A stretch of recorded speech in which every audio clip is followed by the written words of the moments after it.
Ok, bienvenue à tous et bienvenue sur le podcast Sport Santé Nutrition. Je m'appelle Médéric, je suis coach sportif et tous les dimanches je te permets de te remettre en forme et de te transformer physiquement grâce au sport et à la nutrition tout en prenant soin de ta santé. Et aujourd'hui on va avoir un sujet santé mais qui touche aussi le sport, la nutrition, on va avoir pas mal de sujets dans ce vaste sujet qui est la rétention d'eau, puisque tu n'es pas sans savoir que le corps est composé à 65% d'eau à peu près et tu te doutes bien qu'il y a des mécanismes dans le corps qui permettent à la fois de stocker l'eau et à la fois d'éliminer l'eau pour trouver toujours cet équilibre de 65% d'eau. Et justement, certaines personnes, leur mécanisme d'élimination d'eau et d'apport en eau est rompu et du coup, elles ont des problèmes de rétention d'eau.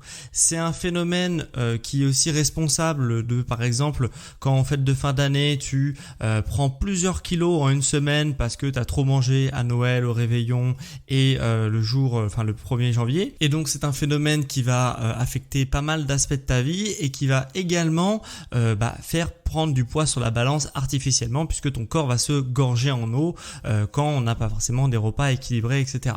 Comme l'exemple justement du Noël et du 1er janvier. Donc dans ce podcast, on va voir qu'est-ce que la rétention d'eau, d'où ça vient, qu'est-ce que c'est exactement, qui ça touche, est-ce que c'est dangereux de faire de la rétention d'eau. On va voir aussi certaines astuces à mettre en place justement pour éviter de faire de la rétention d'eau. Bref, on a pas mal de pain sur la planche aujourd'hui pour te parler de ce phénomène de la rétention d'eau. Et justement, on enchaîne tout de suite sur la première partie, d'où ça vient.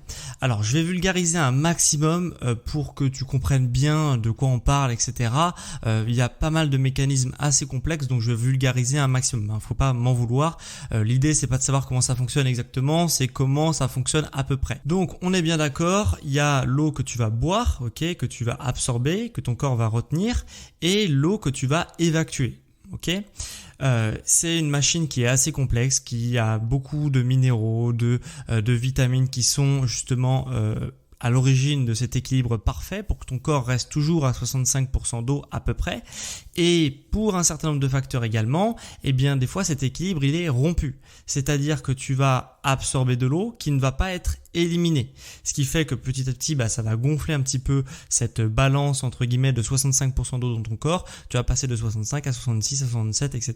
Tu peux monter jusqu'à 70 à peu près. Vraiment, je schématise un maximum. Et du coup, forcément, ces 5% d'eau en plus dans ton corps, tu vas devoir les stocker et ça va se stocker à certaines zones clés de ton corps, notamment au niveau des chevilles, au niveau des mains, au niveau des mollets. En gros, toutes les zones qui ont du mal à être irriguées par la circulation sanguine, elles vont gonfler, elles vont faire des œdèmes, donc c'est des œdèmes, c'est de l'eau, c'est des poches d'eau, je schématise encore une fois un maximum, et quand ces œdèmes se forment, ou même avant, puisque c'est pas forcément visible la rétention d'eau, ça peut être visible par exemple uniquement sur ta balance, etc. Quand ces phénomènes se passent, on parle de rétention d'eau. Tout simplement quand le corps retient trop l'eau que tu bois et du coup les phénomènes d'élimination de l'eau ne se passent pas comme prévu et du coup ton corps va retenir plus d'eau qu'il devrait. Du coup, comment savoir si on fait de la rétention d'eau? Alors, première chose, comme je te l'ai dit tout à l'heure, ça se matérialise généralement par un gonflement des extrémités. Donc cheville, mollet et main. Ça c'est la plupart des gens, ça c'est ce qui se passe. Donc c'est le premier symptôme puisque c'est des zones qui ont du mal à être irriguées comme je te l'ai dit. Donc on trouve des gonflements à ces niveaux-là. On a aussi une fluctuation importante du poids. Prendre 1 kg en une journée, ce n'est pas possible. Même si tu manges toute la journée, tu te pètes le bide, tu manges vraiment un maximum, tu ne pourras pas prendre 1 kg en une journée, c'est impossible, puisque 1 kg de graisse, c'est le kilo qui t'intéresse, c'est combien j'ai pris de poids de graisse, c'est 9000 calories. 9000 calories, c'est énorme. Vraiment, tu peux faire des journées à 2000, à 3000, c'est à peu près normal. Si tu manges vraiment en excès, tu peux faire du 4000, 4005 avec l'alcool, avec vraiment de la mauvaise nourriture, etc. On peut faire des journées comme ça à 4005. Ok, donc ça fait qu'un surplus de 1500 calories par rapport à ce que tu aurais besoin. Donc on est très loin des 9000 calories qui représentent 1 kg de graisse. Donc si tu prends 1 kg de graisse d'une journée à l'autre, c'est pas parce que, si tu prends 1 kg sur la balance d'une journée à l'autre, c'est pas 1 kg de graisse, c'est 1 kg de graisse plus d'autres choses. Et généralement, l'autre chose, c'est 90% de l'eau qui a du mal à être évacuée, qui va rester dans tes tissus, qui va sortir de tes cellules et qui va rester dans tes tissus adipeux. Et puis si tu continues à faire justement le pourquoi tu as commencé à avoir de la rétention d'eau, et petit à petit ça va faire des œdèmes qui vont être de plus en plus gros et qui vont commencer à se voir, notamment au niveau des mollets, des chevilles, etc., comme je te l'ai expliqué tout à l'heure. Donc la fluctuation du poids, c'est également un super bon facteur que la majorité des gens voient quand on parle de rétention d'eau. Le troisième facteur, c'est la mauvaise circulation du sang. Et ça se matérialise par quoi? Ça se matérialise par le symptôme des jambes lourdes. Tu as des jambes lourdes en te levant, même quand tu marches, quand tu es assis, etc. Tu as les jambes qui sont vraiment lourdes et tu comprends pas d'où ça vient.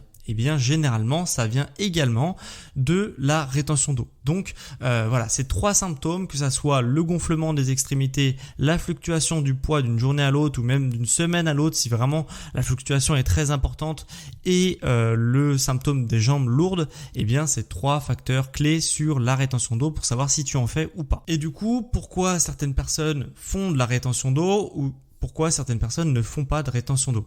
Alors déjà, il y a un facteur génétique, il y a même un facteur hormonal. Le facteur hormonal, c'est justement la fluctuation des hormones. Comme je t'ai dit, c'est des mécanismes assez complexes sur pourquoi il y a un équilibre entre l'eau que tu absorbes et l'eau que tu vas devoir éliminer. Et il y a les minéraux qui sont bien sûr en cause, on va y revenir un peu plus tard, mais il y a aussi des hormones qui vont jouer un rôle justement sur l'élimination ou pas de l'eau, est-ce que tu retiens ou pas l'eau. Et dans ces hormones-là, il faut savoir que par exemple les femmes, vu qu'elles ont un système hormonal qui fonctionne de manière cyclique, contrairement aux hommes, donc elles n'ont pas une production hormonale qui est constante, elles ont un cycle des règles, du coup de 28 jours qui va justement les régler sur un système hormonal, et forcément sur les phases de creux de la femme par exemple, comme il y a une production moindre de certaines hormones, elles vont plus facilement faire de la rétention d'eau à ces moments-là. Alors globalement, sur un mois, ça peut être lissé, puisque du coup, elles vont avoir aussi des pics hormonaux qui vont permettre d'éliminer l'eau, mais d'une journée à l'autre, les femmes sont beaucoup plus sujets à la rétention d'eau. D'une journée à l'autre, pas d'une année à l'autre, mais vraiment d'une journée à l'autre. Sinon, pourquoi on fait de la rétention d'eau? Hormis cet aspect hormonal, ça peut aussi venir d'un déséquilibre hormonal, mais là du coup c'est plus du tout le même problème. Ça peut venir de pas mal de choses. Je vais pas m'étaler sur tous les sujets qui peuvent être vraiment itinérentes à ta personne. Si t'as des gènes qui permettent de faire ça, etc. Si t'as des déséquilibres hormonaux, etc. Ça va être très difficile de jouer là-dessus. Par contre, il y a quand même pas mal de choses sur lesquelles tu vas pouvoir jouer pour justement agir et lutter contre la rétention d'eau. Il y a 2 gros facteurs qui permettent de lutter contre la rétention d'eau. C'est 1, l'alimentation, 2, le sport. L'alimentation, la principale erreur qui est faite au niveau de l'alimentation, c'est de ne pas manger équilibré et de manger en excès certaines choses et d'être carencé sur d'autres choses. La chose qui est manger en excès et qui est vraiment la principale facteur de rétention d'eau, c'est le sodium. Quand on parle de sodium, on parle bien sûr de sel, puisque le sel, c'est vraiment ce qu'on retrouve chez toutes les personnes qui font de la rétention d'eau. Généralement, il y a un excès de sel, ok ? Vraiment, les doses sont supérieures à 2 à 3 fois par rapport aux apports recommandés chez les personnes qui font de la rétention d'eau.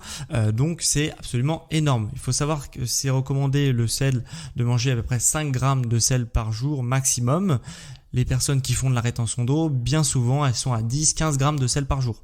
Donc, c'est beaucoup trop. Ça peut avoir même plein d'impacts, on y reviendra après, sur leur santé globale, mais rien que sur l'aspect rétention d'eau, c'est pas bon du tout, et c'est ce qui explique notamment plein justement de rétention d'eau et plein de facteurs par rapport à ça. Donc parce que le sel a une propriété, c'est qu'il va retenir l'eau. Ok, c'est son principal facteur, le sel, le sodium plus précisément, sert à retenir l'eau dans ton corps. Donc il en faut, il faut pas du tout se couper de l'apport en sel, puisque c'est important, on en a quand même besoin, mais d'en manger en excès, eh bien c'est problématique, et du coup ça va t'amener sur de la rétention d'eau. Donc pour ça, mon principal conseil, c'est déjà de limiter le sel. Qui dit limiter le sel dit cuisiner, puisque sinon tu ne peux pas avoir de contrôle sur ton apport en sodium, puisque tu sais pas ce qu'il y a dans tes plats.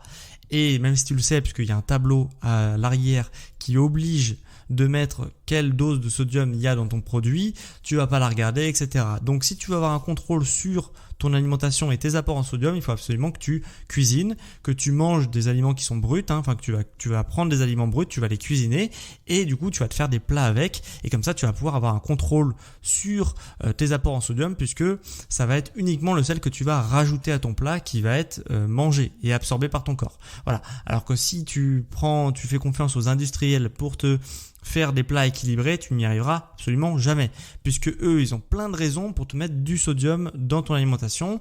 Ils ont principalement 3 raisons, si je schématise. Déjà, le sodium, ça permet d'être un conservateur hyper puissant qui permet d'allonger leur date de péremption. Donc t'inquiète qu'ils vont te mettre du sodium dans tes plats industriels, enfin des plats qui sont tout préparés du moins. 2, ça leur permet justement de rajouter de l'eau au produit pour alourdir le produit, puisque le sodium, comme je t'ai expliqué, sa principale fonction c'est de retenir l'eau. Donc ils vont en rajouter dans le produit pour pouvoir ajouter de l'eau, pour pouvoir te vendre plus cher au kilo leur produit. Donc deuxième raison pour laquelle il faut ne pas manger d'industriel si tu veux contrôler tes apports en sodium. Et troisième raison, le sel c'est un exhausteur de goût, donc ça va te permettre de fournir des plats qui sont beaucoup plus savoureux et aussi beaucoup plus addictifs, puisque le sel, ça fait 4 raisons. Le sel agit sur ton cerveau et ça va te rendre beaucoup plus addict aux produits que tu vas manger. Donc forcément, comme ça tu rachètes plus souvent les produits que tu aimes bien, puisque c'est à la fois bon et à la fois addictif. Donc bon au goût et addictif. Donc voilà, ça fait beaucoup de raisons pour lesquelles il faut pas manger industriel et il faut pas manger des plats tout faits, puisque tu as beaucoup de sel dans ces plats-là, puisqu'il y a plein de raisons pour les utiliser justement. Donc tu l'auras compris, voilà, le sel c'est absolument à limiter, ok, t'en manges certainement beaucoup trop si tu fais de la rétention d'eau, donc il faut vraiment te forcer dans un premier temps, je dirais, à te forcer à cuisiner, ça sera déjà un super bon conseil. Et deuxièmement, si tu fais toujours de la rétention d'eau, il faudra enlever les apports en sel, c'est-à-dire que tu vas vraiment petit à petit diminuer ton apport en sel, tu vas peut-être saler beaucoup moins, etc. Et petit à petit, ça va commencer à se réguler. Deuxième chose que tu peux faire par rapport à ton alimentation pour justement évacuer le sel en excès, c'est de manger du potassium. Alors, en soi, de manger du potassium, c'est pas très compliqué. Le potassium, j'ai pas dit à quoi ça servait, ça permet justement d'évacuer l'eau en excès. Ok, c'est un peu l'ennemi du sel. Sodium et potassium sont en concurrence. C'est un peu comme 2 aimants qui se repoussent. Ok, donc quand il y a la présence de l'un, eh bien l'autre va partir. Comme 2 aimants que tu peux pas justement toucher et coller. Donc justement, voilà, le potassium c'est assez important. Il faut pas en manger trop, puisque sinon tu as plus de sodium. Il faut pas en manger pas assez, puisque sinon tu as trop de sodium et le sodium va justement retenir l'eau. Donc il faut vraiment trouver le juste milieu. Mais généralement, c'est pas important de se prendre la tête avec ça. Si tu manges des aliments bruts, que tu manges variés, donc il y en a plein partout du potassium, donc dans les fruits, dans les légumes, etc. tu en as absolument partout. Donc si tu manges équilibré et varié avec des fruits et des légumes dans ton alimentation de manière quotidienne, voilà, t'as pas besoin de te préoccuper plus que ça du potassium, mais sache que ça peut être la cause justement de quand même ta rétention d'eau. Donc c'est pas le manque de potassium, c'est généralement le manque d'une alimentation qui est pas assez variée, pas assez équilibrée, etc., etc. Mais le potassium entre en cause dans la rétention d'eau. Et le troisième facteur que tu peux faire par rapport à l'alimentation, c'est un peu l'alimentation, on va dire globale, mais c'est l'hydratation. L'hydratation, je sais que ça peut être un peu contre-productif, mais il va falloir boire beaucoup plus que ce que tu bois actuellement si tu fais de la rétention d'eau, puisque le corps a des mécanismes un petit peu de protection. Quand tu lui fournis pas assez d'eau, il va justement ne pas évacuer l'eau que tu vas lui donner.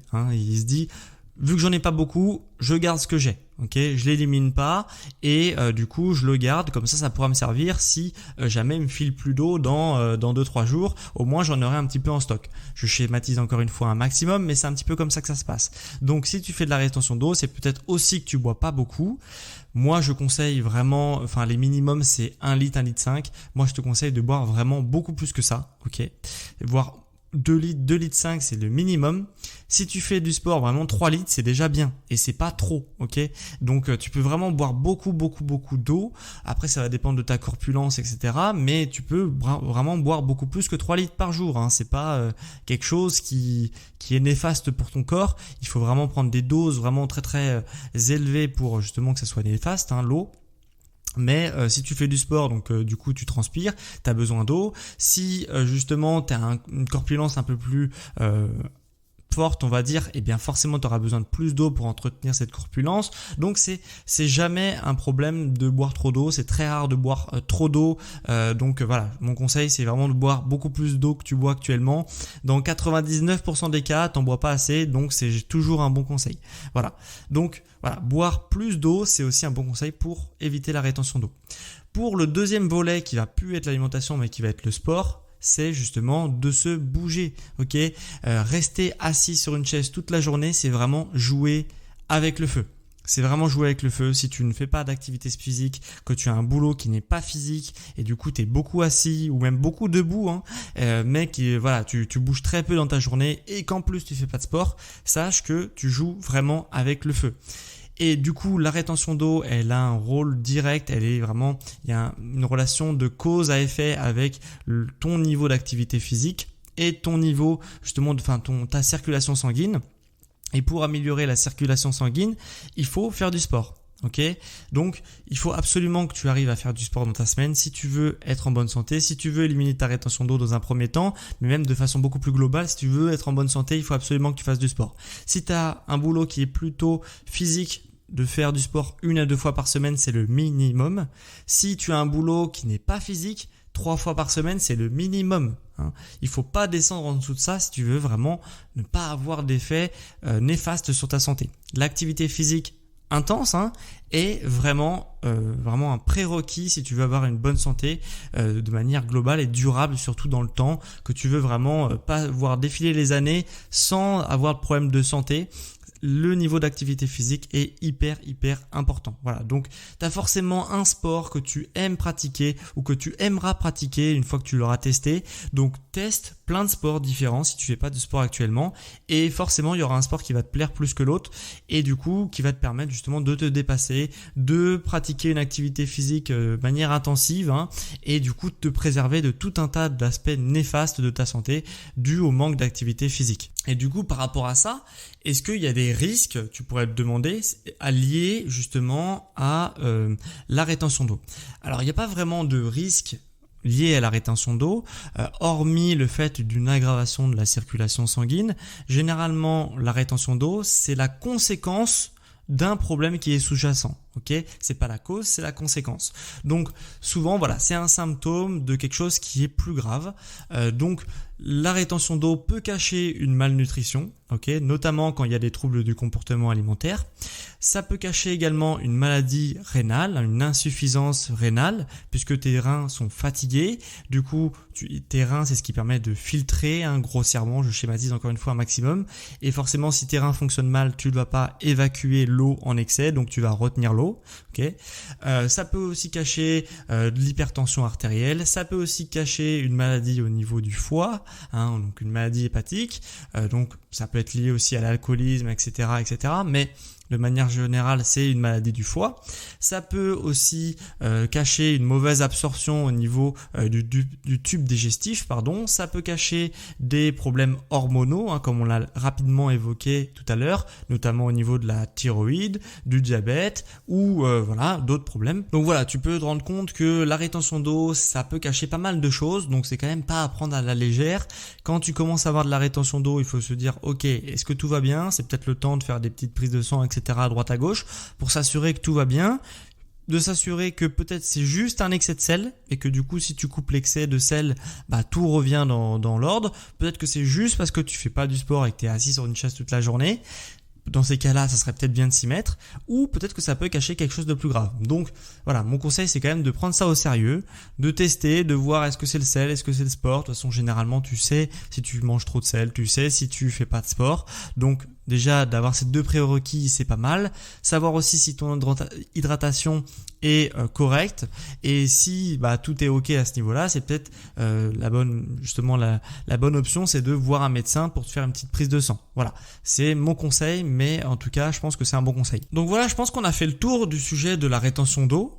Donc si je récap un petit peu tout ce que tu as appris dans cet épisode, tu as appris d'où ça venait, comment savoir si on faisait de la rétention d'eau, notamment le symptôme des jambes lourdes, le fait de prendre du poids avec une fluctuation du poids qui est très importante d'une journée à l'autre, le fait justement d'avoir des extrémités et certaines articulations qui gonflent, notamment mollets, mains, doigts, chevilles, etc., etc.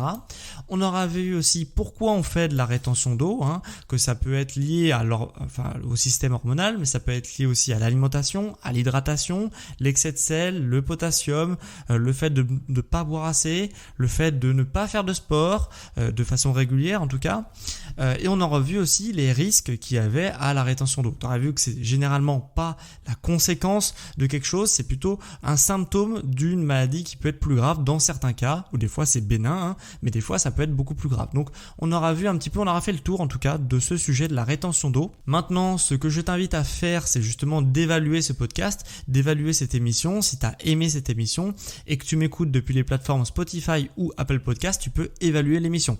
Donc mets 5 étoiles, ça permet de soutenir mon entreprise, ça permet de soutenir mon activité, ça permet de soutenir mon travail, ça permet de référencer mon podcast. Ça prend 2 secondes, c'est gratuit, donc mets 5 étoiles si tu m'écoutes depuis Spotify ou Apple Podcast. Merci vraiment à ceux qui prendront 2 secondes pour le faire, parce que ça me soutient énormément. Pour ceux qui sont sur Apple Podcast, tu peux aussi écrire un avis de ce que tu as pensé de l'émission, c'est toujours bien, et je le lirai justement dans l'épisode de la semaine prochaine, ton petit avis que tu as mis sur la plateforme Apple Podcast. Pour ceux qui m'écoutent depuis Spotify, tu peux aussi répondre à la question de la semaine. Alors c'est un peu une question hors contexte cette semaine, c'est juste pour sonder un petit peu ma communauté. Est-ce que tu as des sujets d'émission pour les prochaines semaines que je pourrais traiter dans un futur podcast? Voilà, donc c'est la question de la semaine. Si tu as des idées de sujets qui peuvent justement être intéressants, ou que tu aimerais bien que j'aille avoir mon regard sur certains sujets, eh bien tu as juste à me le mettre dans l'onglet questions-réponses, question de la semaine plutôt, dans l'onglet Spotify. Voilà, normalement si tu m'écoutes depuis Spotify, tu devrais pouvoir le faire facilement. Dernière chose avant qu'on se quitte, si tu veux être accompagné, parce que moi je suis coach sportif, donc si tu veux être accompagné dans ta pratique sportive, que tu veux soit reprendre une activité sportive ou commencer une activité sportive, ou juste te challenger puisque tu es déjà pratiquant de sport depuis plusieurs mois ou plusieurs années, eh bien clique sur le lien qui est en description pour justement réserver ton premier rendez-vous bilan offert, et où je pourrais justement te présenter mes services d'accompagnement sportif et nutritionnel ultra personnalisés. Donc tu repartiras avec un petit plan détaillé de comment tu dois aborder les choses pour les prochaines semaines, et puis si ça te dit, on démarrera ensemble l'aventure pour justement te faire accompagner au quotidien, que ça soit au niveau sport ou au niveau nutrition, ou les deux. Voilà, donc voilà, ça se passe en description de ce podcast ou sur mon site sportsanténutrition.com. Tu as justement bon planning pour réserver un rendez-vous avec moi. En tout cas, c'était un plaisir pour moi de te faire ce podcast sur la rétention d'eau. J'espère que ça a pu t'aider, que tu vas pouvoir mettre certaines choses en place dans ton alimentation. Et quant à moi, on se retrouve dimanche prochain à midi, comme chaque semaine, pour un prochain podcast sur le sport, santé et nutrition. Tu es sportif intelligent.